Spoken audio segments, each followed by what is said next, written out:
Well, this is a 2023 Polaris Sportsman 570 Premium ATV. So it's April 2023 right now. I've got about 2.5 hours on it, not much. And I just wanted to show it to you because I didn't find a lot of information on the 2023 Premiums. So I'll do a quick walk around for you and then show you a couple of things. Also, I wanted to give you maybe a little bit of perspective from somebody buying a ATV, a quad, to mainly do chores and some light trail riding around a small acreage property. So something to put the still on and do some weed whacking, take some shovels out, go up the hills, that sort of thing. And we have a tractor for a lot of that, but it does it's like driving a tank. So I wanted to have a little bit of fun and be able to zip around, get things done, and come back. So that's the perspective of what I got this for. Not hardcore trail riding, and it's certainly probably overkill for what I just described. But let me show you about the Premium. So in the 570 line, they have the base 570. They have a 570 EPS, which means electric power steering. And then right above that is the 570 Premium. Now the difference between the 570 EPS and Premium is pretty small, but maybe not to everybody. The wheels are upgraded in tires. So you have, instead of those steel rims, you have these a little bit nicer aluminum wheels with the more aggressive tire. Zoom in on that a bit. Only with 2.5 hours, I've got a bunch of mud on this that I haven't cleaned up yet. Okay, so you get, with the Premium, you get those tires and wheels. The model down also has the EBS system, but that's kind of important if you have a lot of hills to go down. It just gives you that engine braking. You let off the throttle and the engine will start braking you, kind of like a tractor or maybe some modern lawnmowers you might have seen. The other thing it has, maybe less urgent for some, and that is this active descent control, ADC. That's where you see the four-wheel drive with the quad going downhill. Okay, so those are really the main differences between, oh, and then I guess you get painted plastic. So to me, this wasn't a big deal, but you know, some people may appreciate that. It might last longer, might help resale. As I was looking at buying new or used, I found that a lot of the used 570s in my area, which is the Northwest Oregon area, these used ones are selling right now for, you know, $6,500 for a base model 570. You can get a new one for not a lot more and not have to worry about maybe the past owner's problems. So that was my thinking on it. A lot of people talk about storage. So you have your front, let's talk about topside storage. You got your front rack and the back rack. So you can secure things. I think this is pretty self-explanatory, but I bought some accessories I may show later to hold like the weed whacker here on the back. I think probably I'll put a little box to carry some fuels, maybe some bar oil for the chainsaw. So it does have a lot of that. It's all plastic, of course. Both front and back are plastic. I've unlatched one side of this so I can show you storage inside. So a lot of talk about this storage system, the strength of this hood. I can tell you they have improved the mechanism on the 2023. So that's probably noteworthy. I've seen some videos where there's like rubber bands involved and some other weird stuff. You know, it's not a tank, but it's also very adequate. I don't think it's going to be a problem. It's got the nice gasket around it here. Should keep a lot of the water and stuff out of it. In fact, I've had this in rain extensively and no leaks. Anyways, also these latches, if you ever watched videos and you're doing your research and you saw some older, flimsier latches, that is true, they used to. This is improved. So Good job, Polaris. You saw the battery was under that as well. Okay, so this is kind of the Premium in a nutshell. I'll give you a view of some of the controls here in a minute. But I'm quite happy with it with the 2.5 hours. A couple other things you might want to know. Polaris has a 6-month warranty. You can extend the warranty if you want. To extend it to 5 years, they wanted $1,500. You have 30 days to decide when you buy it, so I took a pass. Sounds a little high, but if you want something that is going to be worry-free for 5 years from a warranty standpoint at least, that's an option. I didn't show you much on the back. I'll show you that real quick before the controls. You have a hitch point back here. Okay, towing. Towing is really interesting. Something Polaris does well. So you can actually tow up to 1,350 pounds. Now, as I was talking to dealers, they were saying, you know, a lot of ATVs have much lower towing capacity. Honda's much lower, even though I think Honda is a good contender for another option. So if you want to tow around the farm, which I plan to do, you can hitch up a small trailer or whatever. So that's a nice feature. The Premium also does have, and I think some of the others as well, but they do have the winch mount spot ready to go. And there's even some wiring harnesses already in place for that. So that is also nice. I guess I would want to add real quick that headlights on the Premium. So you have, it's all halogen on the front, so no LED. I've read you can swap those bulbs out pretty easily though. Okay, so both the lows, the two down below and the one up high are halogen. I don't really care much for what I'm doing, but you can swap those very cheaply. I think it probably costs you less than 40 bucks to swap it all out. On the back, however, it is LED, and that's kind of cool. The thing about LED is you probably never have to replace it, so they light up. It reminds me a little bit of the old Knight Rider lights. Okay, so that's pretty cool. Okay, so I thought I should do a quick video of starting the Polaris. And so first step is switch into run mode here.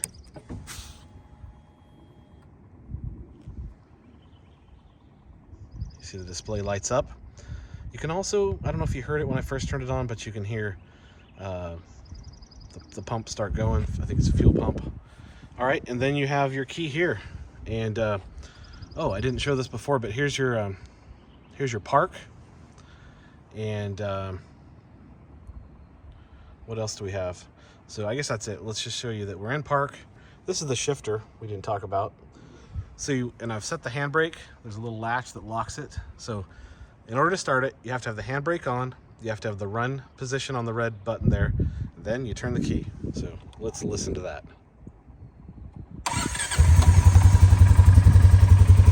Starts up beautifully. Let you listen to that for a minute.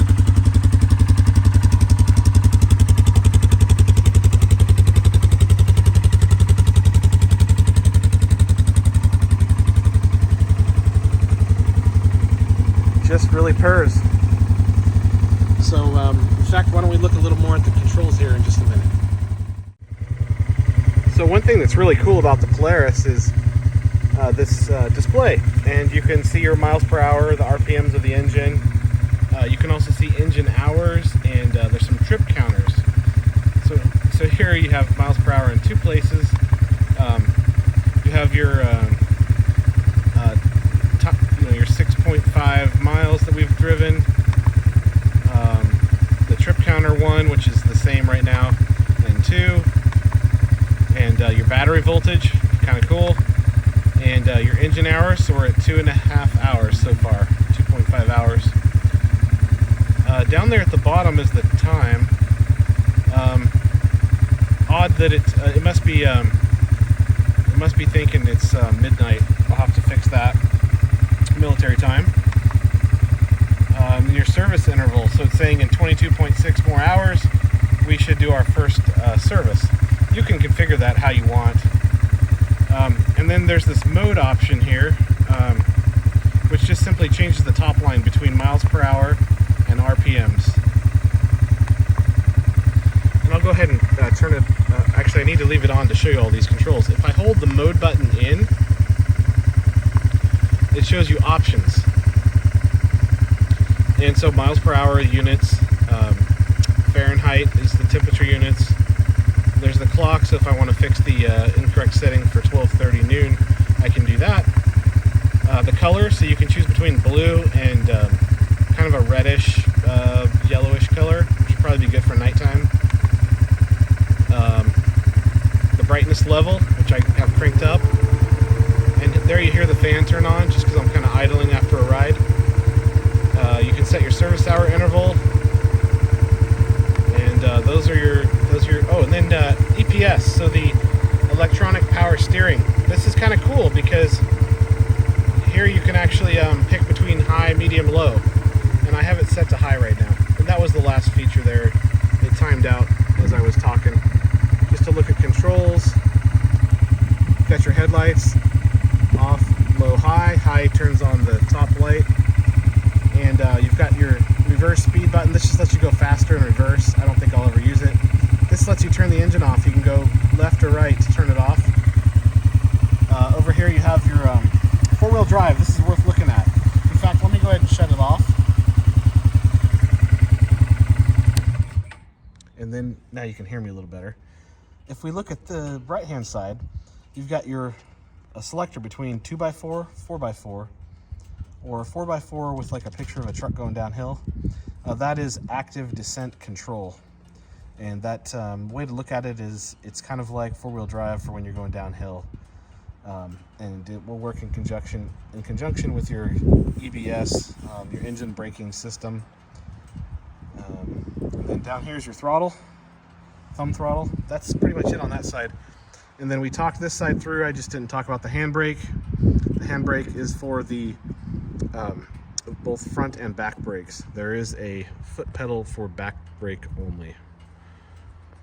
Just to finish it out, 12 volt power here, and right next to it is a pretty cool battery tender spot. By the way, that's a standard connector, so a lot of battery tenders have that on them, so you know you can get yourself a very affordable tender. And then of course your key to start the engine. Okay, that's it for the controls here. So one thing I think it's worth talking about is what brand is the best? And there are a lot of brands to choose from. So I went with Polaris clearly, but I did research Honda. I think Honda would have been my second choice if money wasn't an issue. Honda is pretty much most expensive but best reliability reputation. If I could never get any maintenance, couldn't get any access to a store to do repairs for me, I'd probably be thinking Honda would be the safest option, but I think Polaris is right there, number 2, and it has the right balance for what I wanted. So this is really about balance. The Polaris, the features you get, the ride, suspension, which we haven't talked about, the engine size, the four-wheel drive, the fact that it's automatic, there's no shifting required, that was really appealing to me. You just hop on it and go. So I think that is something that Polaris really has nailed down, that balance. The suspension, this thing is like riding on a cloud. And if you've driven a tractor or even a lawnmower, a riding lawnmower on bumpy roads, it can really be uncomfortable. And not that this is designed to be a Cadillac or anything, but it really is comfortable. And the Hondas typically have suspension in the back that is more about, there's a single spring. Here with Polaris, you've got dual springs, one on each side. Sorry, I'm not using the fancy name for how to describe that. But you got dual suspension back there. The fact that you can tow with this thing, the fact that the ATV itself can carry a payload, you know, front, back, driver, just loaded down. You can have fuel loaded back here. I think it's up to 485 pounds, plus the 1350 dragged behind you. This thing just seems like the right mix for a, you know, light duty, small property maintenance kind of vehicle, and then also to have a little bit of fun. So that was my choice. I did look at some other brands. You know, there's a Taiwanese manufacturer that's growing in popularity. They seem to have a lot of value, but you know, Polaris has that longevity, that reputation. You know, like I said, I tried out Honda. Honda would have been about another $1,500 to $2,000 above what I have here to have the equivalent or near the equivalent. A lot of Polaris dealers around me. Another reason I chose Polaris is, let's talk about dealers. There's a lot of gouging going on these days. Demand is high.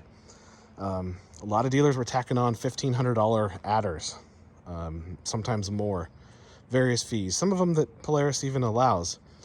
But I found a dealer, I only had to drive about an extra half an hour out of town, who added no additional fees other than the basic, you know, title paperwork, like $250 or less. Whereas others wanted to add setup fee and all these other kind of excuses to charge above MSRP. And then the other reason I wanted to say I chose the Premium was based on when I got it, maybe luck, the dealer was offering this brand new unit below MSRP. Polaris has rebates all the time, if you don't know. So there was a rebate, but they also had it discounted a bit more. So I think they were ready to move this one off the lot. It's beautiful. And I had a buddy and I looked it over really good to make sure everything was looking tip top. And they had two of them at that price. So that sealed the deal. Dealerships. So if your area, you know, has a lot of Polaris dealers like I do, you have choice. I think there's 4 of them within an hour of me, maybe more like 5 within an hour. So factor that into your decision. Well, I thought of a couple more reasons for Polaris. Accessories. You can get Polaris accessories everywhere. You know, Amazon, eBay, local stores. Everybody's got Polaris accessories. And yeah, you could probably say that about Honda and some of the others, but just I was thinking about maintenance and all those things. In fact, let's take a look at that. Now, I'm not saying Polaris is perfect, but there's a lot of room under here to work. Notice that battery's not down here anymore that some people talked about years ago. Kind of hidden down there, you can see the oil filter. So pretty wide open to get to that. You know, just so much about Polaris. I was looking at seats, right? What if I own this thing for 10 years and the seat wears out? Can I get replacement seat material? Yeah, 10, 15 bucks. I can get new material for the seat to just completely replace it and keep it going. I just feel like with Polaris, it's longevity, low price point, it's ubiquity almost. It's just a great choice for me.